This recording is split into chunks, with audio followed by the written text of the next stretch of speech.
slopes of Mountain Nicaragua, no artificial sweeteners. What the hell are you talking about?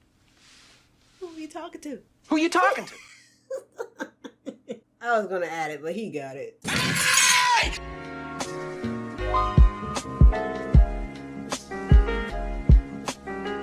I've seen this in my recommendation a lot. I am super late.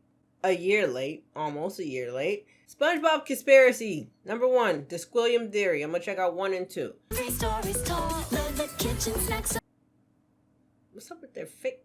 Squilliam Fancy Son. Squilliam Fancy Son. Fancy Son?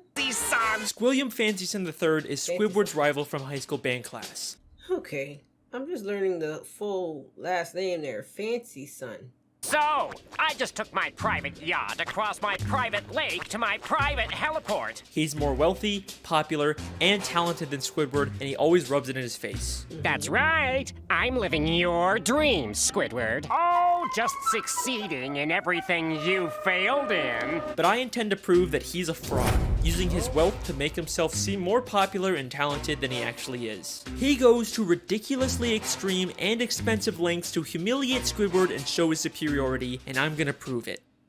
SpongeBob is one of my favorite shows from my childhood. Even going back now and rewatching the old ones, it still holds up. Season 1 to 4. I think it's just a kid's show, there's no continuity, there's nothing worth theorizing about, but the show constantly brings back characters and references to previous episodes, and if you look closely, you can connect the dots and find some very interesting stories. And today, I'm going to prove that Squilliam Fancy Son III is a manipulative fraud. I definitely agree with that. He's just an asshole, that's what he is. I'm sure he's paying for the people to hang out with him. Evidence number 1, the pet hospital. We first meet Squilliam in Season 2, Episode 15, Band Geeks. The episode opens with Squidward playing the clarinet and getting a knock on the door.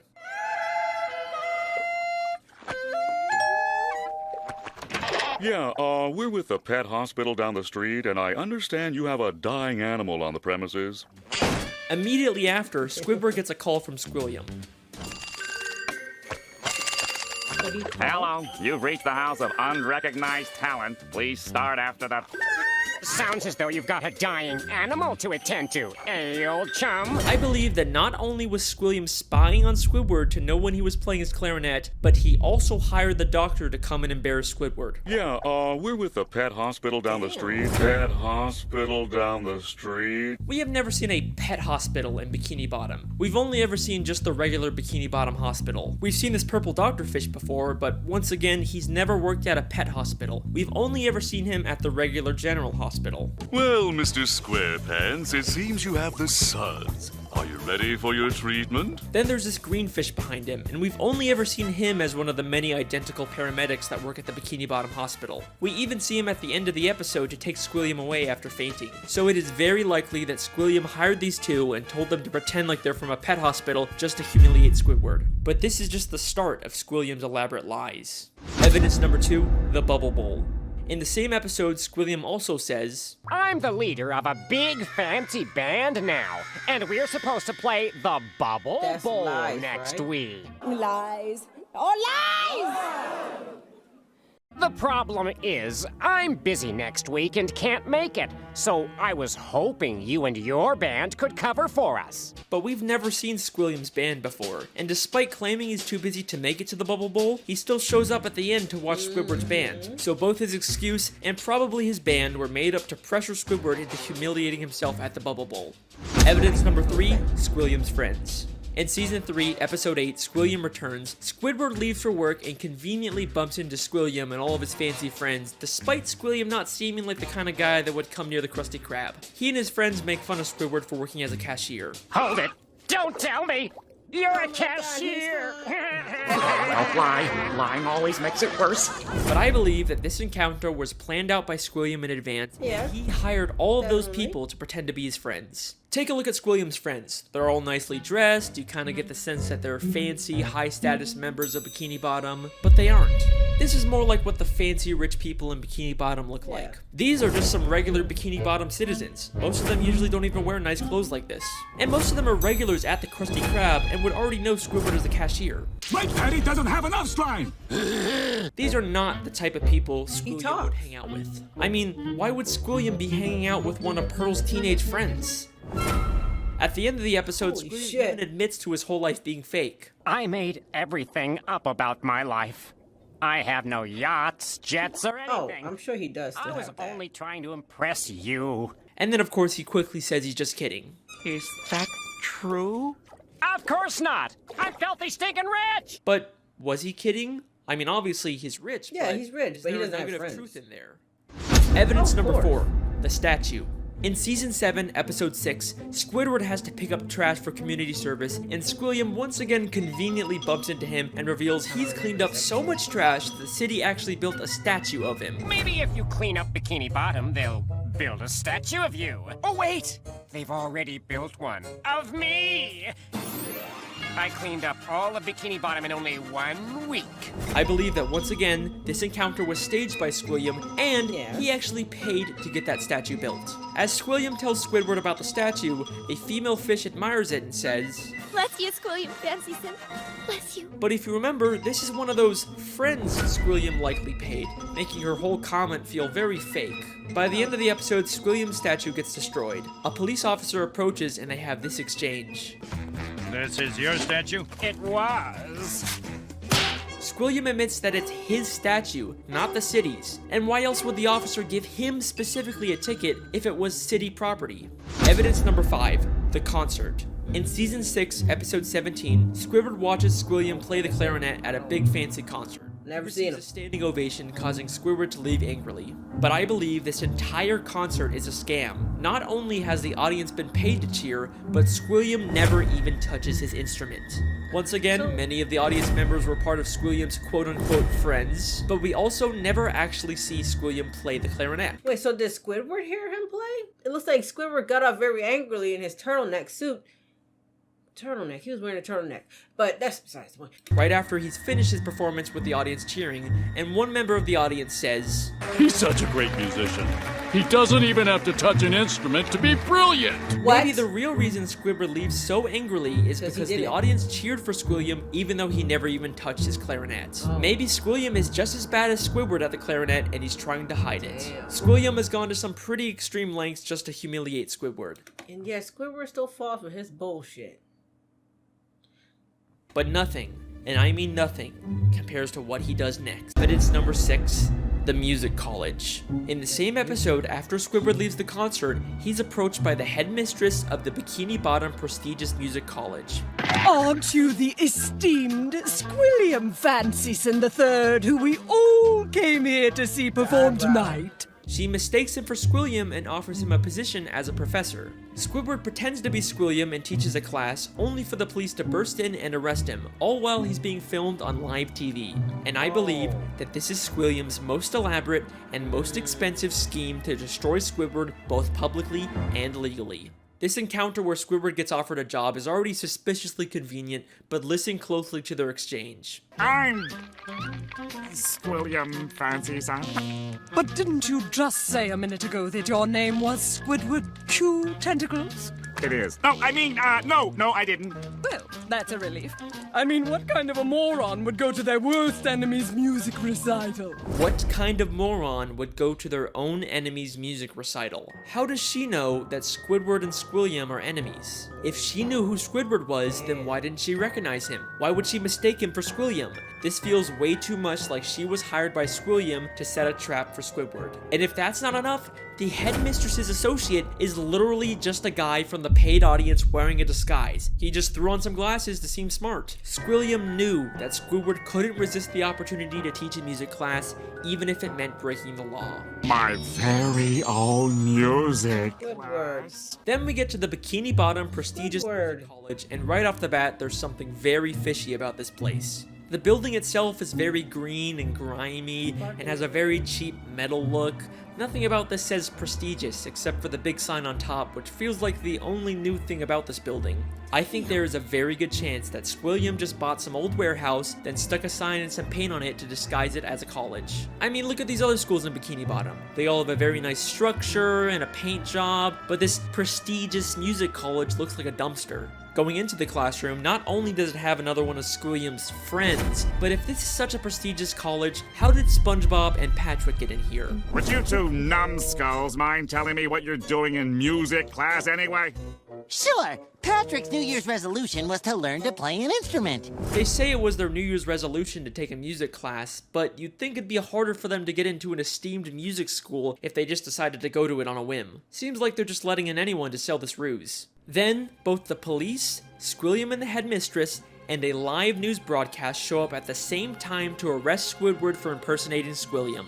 If the extremely coincidental fact that all of these people suddenly showed up at the same time isn't enough for you to believe that Squilliam set it all up, I've got something that's going to blow your mind. Yes, he is setting him up. Literally has the police working for him. Squidward, Q, Oh I'm my placing you under goodness arrest for gracious. impersonating a genius. If that doesn't sound like he's been paid off, I don't know what does. The lengths that Squilliam goes to humiliate Squidward are insane. He literally builds statues and that is entire kind of buildings weird just to make obsession Squidward there. feel inferior. But why? Yeah. Why would anyone go so Jealous far of him? to embarrass an old high school band classmate? What happened between them? What could have caused this extreme level of dedication? Well, unfortunately, we never really get much information on their past. I've spent hours reading That would be through the awesome SpongeBob to know. Wikipedia and looking at old episodes, and there really just isn't any clues that would explain their weird relationship. I guess we can't solve everything, but either way, that's my theory. Thank you so much for listening. I really hope you guys enjoyed. I'll see you next time. Wait a second. Wait a second. What? Season 6, Episode 5, Slide Whistle Stooges. Just a normal episode where SpongeBob and Patrick annoy Squidward. Nothing really out of the ordinary. Except I have one question about this episode. Why does Squidward have Squilliam's robe? That is clearly not the purple robe he usually wears. That is Squilliam Fancyson III's robe. Why would Squidward have this? Unless they were more than just classmates. Could they have once been dating? No way. That's not possible. There's no evidence to support that. Is there? Right? You sure? Is it? Intimidated, Squidward. Try to imagine him in his underwear. Oh my god, he's hot! No. It can't be. I mean, what kind of a moron would go to their worst enemy's music recital? It's been right in front of us this whole time. What? Sources last saw Evil harassing teenagers up at Makeout Reef. Makeout Reef. Good time. Good time. Voted most likely to suck eggs in high school. Holy shit! Holy There's gotta be something deep. I was about to say maybe they had a girl back in school, but Squidward is not and has not dated anyone in the show. Nor has SpongeBob or Patrick. Does you can date the night of bell? Ring a bell. That doesn't count. Alright, SpongeBob conspiracy number 2. The television theory. The show SpongeBob SquarePants is not what you think it is. There is a secret group of puppet masters who are always watching the citizens of Bikini Bottom and pulling the strings. Hidden within Bikini Bottom are spies that keep an eye on the characters and make sure everything goes to plan. This is a conspiracy that will fundamentally change the way you look at the show SpongeBob SquarePants. I'm already And I looking at it believe it's differently. all actually intended by the creators, and I'm gonna prove it. This is the television theory.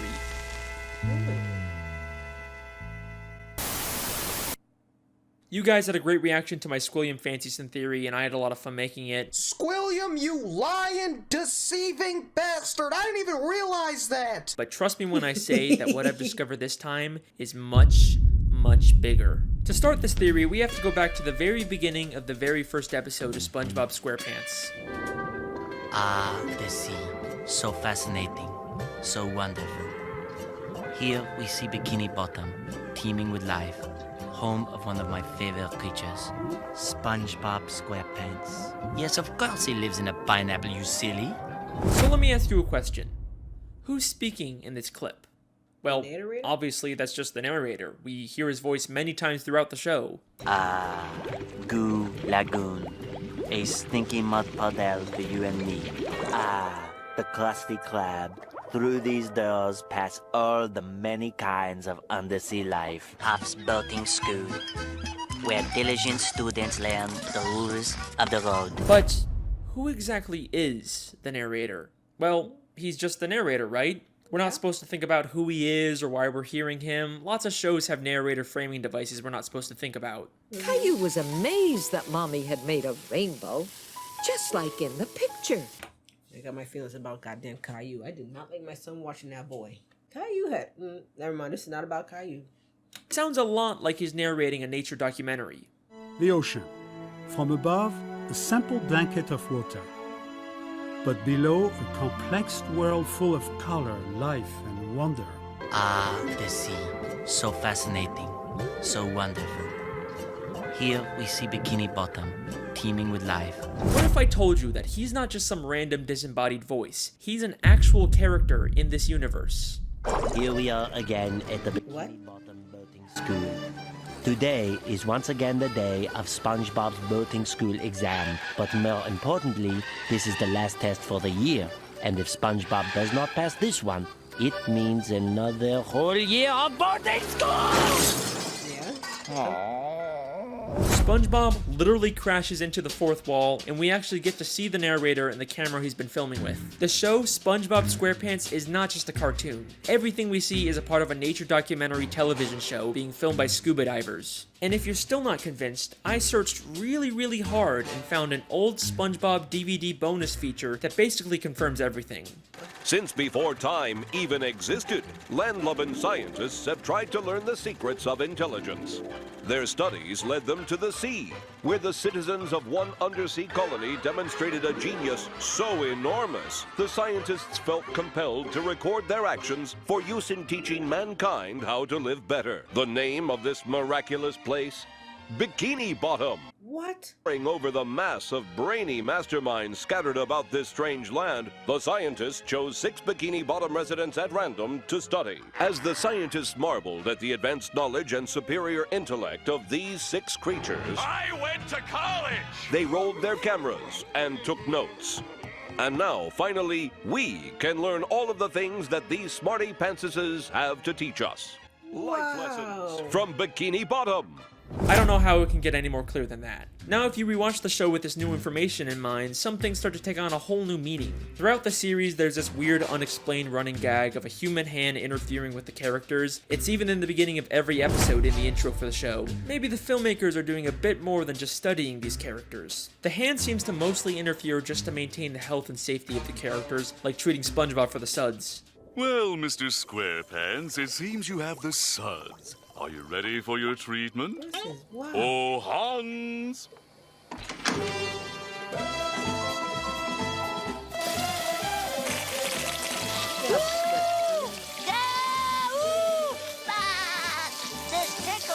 It makes sense that the filmmakers wouldn't want to risk the safety of their main character. After all, there's no show without SpongeBob, but that's not the only reason why they interfere. Season 3, Episode 16, I Had an Accident, is infamous for having one of the most absurd, confusing endings in the entire show. It ends with a real gorilla suddenly coming out of a Patrick costume and attacking the characters. A real gorilla? Huh?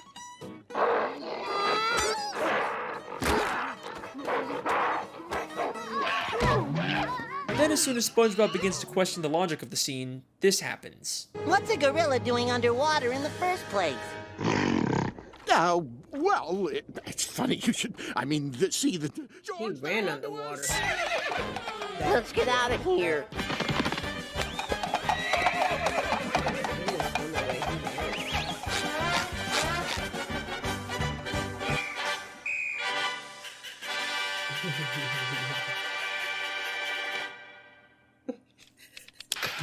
SpongeBob is a weird show, but this has always stuck out as being just a little too weird. But knowing what we know now, I think I can explain what's going on here. This isn't a real gorilla. Every other land animal we've seen underwater wears a helmet and is drawn in a cartoony style. The gorilla is shown in a live-action style, and the only time we ever see live-action characters is when they're human. So I believe both the gorilla and the horse he rides away on are humans wearing costumes. The filmmakers set this whole thing up just to make the episode more entertaining. It's starting to seem like this isn't strictly a nature documentary anymore. It's more of a reality TV show made for entertainment. Who knows what other absurd elements of the show are actually put there by the filmmakers to make the show more entertaining and profitable. Although, based on the people's reaction, it doesn't always seem to pay off. But how far will the filmmakers go to make the show more profitable? Saturday morning in Bikini Bottom. SpongeBob is watching his favorite Saturday morning show, The Adventures of Mermaid Man and Barnacle Boy, enjoying a bowl of Mermaid Man and Barnacle Boy bland cereal, and wearing the official Mermaid Man and Barnacle Boy Blackfist Biter. Truman Show. As a television show, this sounds an awful lot like a product placement. I mean, listen to how the narrator specifically says the full names of the products. The Adventures of Mermaid Man and Barnacle Boy. Mermaid Man and Barnacle Boy bland cereal. Mermaid Man and Barnacle Boy Blackfish Biters. Why don't you let me fix you some of Truman Show. All natural cocoa beans from the upper slopes of Mountain Nicaragua, no artificial sweeteners. What the hell are you talking about?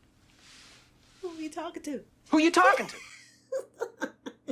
I was gonna add it, but he got it. Maybe the Mermaid Man and Barnacle Boy TV show is actually from the surface world. They are human after all. It makes sense that the filmmakers would choose to highlight these popular superhero characters. The more they show, the more they're gonna sell Mermaid Man and Barnacle Boy merchandise. Hang on a second, why are Mermaid Man and Barnacle Boy the same size as all the fish in Bikini Bottom, even though humans are always shown as massive compared to fish? Whatever, I'll come back to that one later. The show doesn't even just hide product placements. In the episode Model Sponge, they literally trick SpongeBob into making a commercial for a human product. I'm ready for my close-up, Mr. Director. Very well. I'm ready for my close-up, Mr. Director. Hans, where's my star? What's happening? What's happening? In this scene, you'll be cleaning bathroom fixtures. Okay. So where's my cleaning utensil? Don't you get it? You are the cleaning utensil. Oh no, your bathroom is a disaster. Get it cleaned up fast with the new sponge. Oh my god. Household chores are a snap with new sponge. It cleans sinks. Well, isn't that supposed to help him from getting sick? Just look at that shine. This is just like in real life how SpongeBob is such a popular character that he's used to sell tons and tons of products. Yeah. That brings us to an important question. Do the characters know they're in a television show? Let's go back to that clip where SpongeBob hits the cameraman. It means another whole year of boarding school! What happened? Oh, nothing, SpongeBob. You just struck another pedestrian. Mrs. Puff calls him a pedestrian, which sounds more like she thinks he's just some random Bikini Bottom citizen. The different types of marine life in SpongeBob are so diverse and weird looking that it's not too hard to believe that the characters just think these filmmakers are another weird type of fish. And back to the gorilla episode, the gorilla and the horse immediately get nervous and run away when SpongeBob questions what's going on. Well, it's funny you should... I mean, see, George, they're onto us! Let's get out of here. Almost like the creators don't want the characters to be aware their lives are being interfered with. Now, there isn't a ton of footage of the characters interacting with the filmmakers, but I dug really deep and found the smoking gun that answers all of our questions. This is an old commercial from 2004 made to promote the SpongeBob movie. SpongeBob, what kind of jellyfish is that? It's not a jellyfish, Patrick. It's a spaceship. Hey guys, it's Carlos from the Zone. I was wondering if you could answer a few questions. Questions? Run for your lives! No, Pat, don't you see? It wants to learn about our world, and it's chosen us. What? Yay! We've been chosen. A submarine comes down to SpongeBob and Patrick to ask questions to promote the new movie. SpongeBob and Patrick are clearly confused by this and think the submarine is some kind of alien. They also have no idea that they're the stars of a movie. Well, thanks guys. We'll see you in the movie. Bye! Movie? What's that? I don't know. So I think it's pretty clear at this point that the They don't give a damn. lives are being filmed and interfered with. They're not questioning There are it some either. characters that have to have some level of awareness. For example, the Dr. Fish that told the human hand to treat SpongeBob, and the Director Fish that directed the commercial for the human world. What makes these characters so special? First off, the Director Fish isn't actually from Bikini Bottom. Before he directed this commercial, we saw him as a citizen of New Kelp City in the episode Whatever Happened to SpongeBob. Out of all the characters they could have used, they specifically chose a character from out of town. Almost like the filmmakers didn't want to use anyone in Bikini Bottom so they wouldn't risk everyone finding out about the television show. Then there's the Dr. Fish. We don't know where he originally came from, but he's an extremely suspicious show. Then there's the Dr. Fish. Oh, the end. I didn't know that. We don't know where he originally came from, but he's an extremely suspicious character. Usually he's purple, but sometimes he's orange, sometimes he's purple with orange hands, sometimes he's a pirate, and he bears a striking resemblance to Dr. Manowar from the Jellyfish Convention. And now it only hurts when you touch it. Why does he have so many different disguises and identities? What is he hiding? I believe hidden throughout Bikini Bottom are spies like this, who are aware they're in a television show and keep tabs on the main characters and make sure everything goes— Was he really sucking a burger? He was sucking a burger. And make sure everything goes to plan. There's so many suspicious characters in Bikini Bottom that it could literally be anyone. The mailman, the hot dog vendor, Old Man Jenkins, it could literally be anyone. But what if I told you that the biggest spy of all isn't some random side character?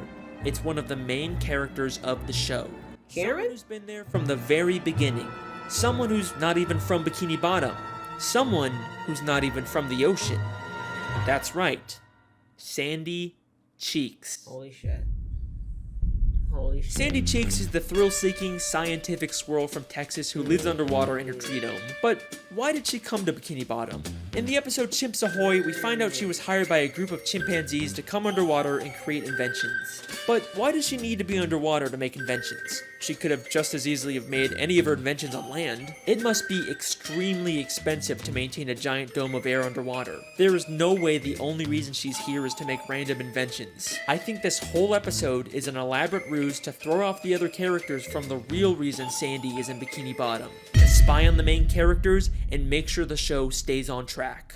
Many of the times the characters are in danger, Sandy conveniently steps in to save the day, and many of the wacky, entertaining episode plots are driven by an invention Sandy creates. Everything she does is a calculated move to carry out the hidden agenda of the filmmakers. Her entire friendship with Spongebob and the other characters is built on a lie. But you're probably saying, Sandy is a sweet, friendly squirrel. There's no way she's behind this. Oh, I can You're not believe convinced yet? Oh, I believe That's okay.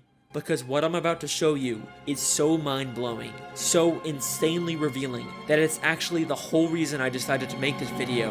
Get ready for the big one.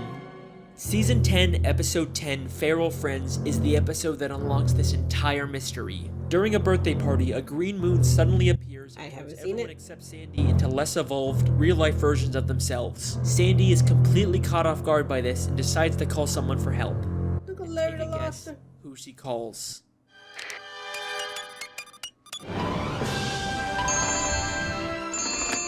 Hello, French narrator speaking. Hey, Frenchie!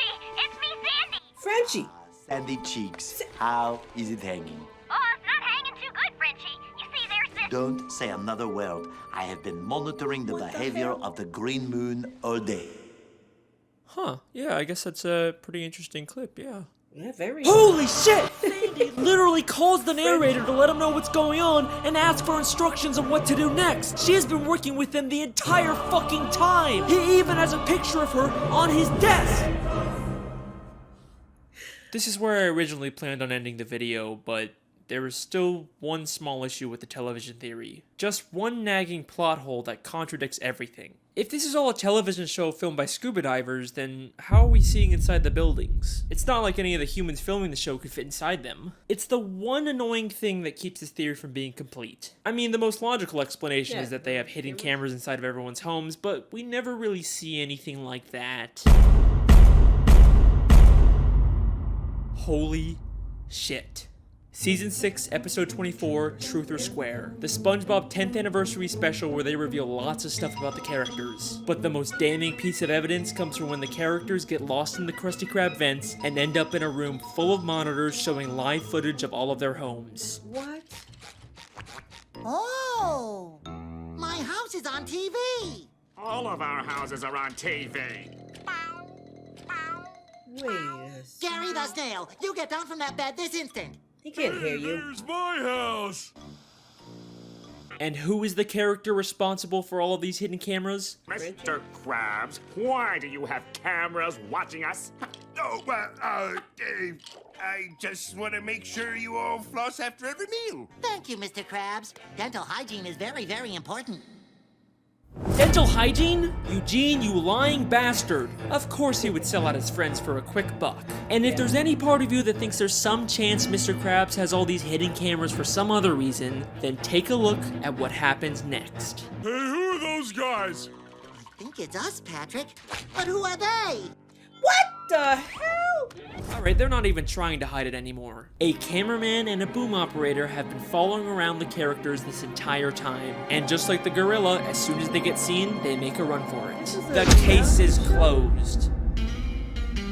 SpongeBob's Squarepants The is a television reality theory is show? something the show has consistently alluded to from the very first episode to the newest episodes. Maybe one day the show will actually directly address it and our characters will discover the real truth about their world, but regardless, that's my theory. I hope you guys enjoyed. Let me know what you think in the comments. Make sure to subscribe if you want to see more. See you next time. Hey, whoa, hang on a second. You thought I forgot about the Mermaid Man and Barnacle Boy thing, didn't ya? Alright, here's a quick bonus theory. Mermaid Man and Barnacle Boy were two superheroes that fought crime underwater and protected the sea from evil. Whether or not they actually did this or was all staged for television isn't clear, but they both spent their lives underwater until they became old and retired. But after spending so much time under the sea, they no longer fit in with human society. Plus, Mermaid Man is clearly dealing with some form of dementia and PTSD from fighting evil. But you can't retire. There's evil afoot. What? Evil?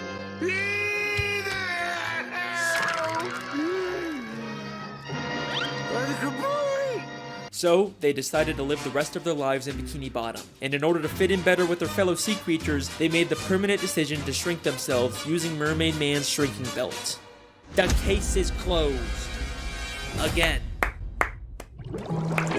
Boy, am I looking at this show differently now. Man, oh man, oh man, oh man. They got Mrs. Puff, conspiracy theory. He ain't even got the truth about the Teletubbies.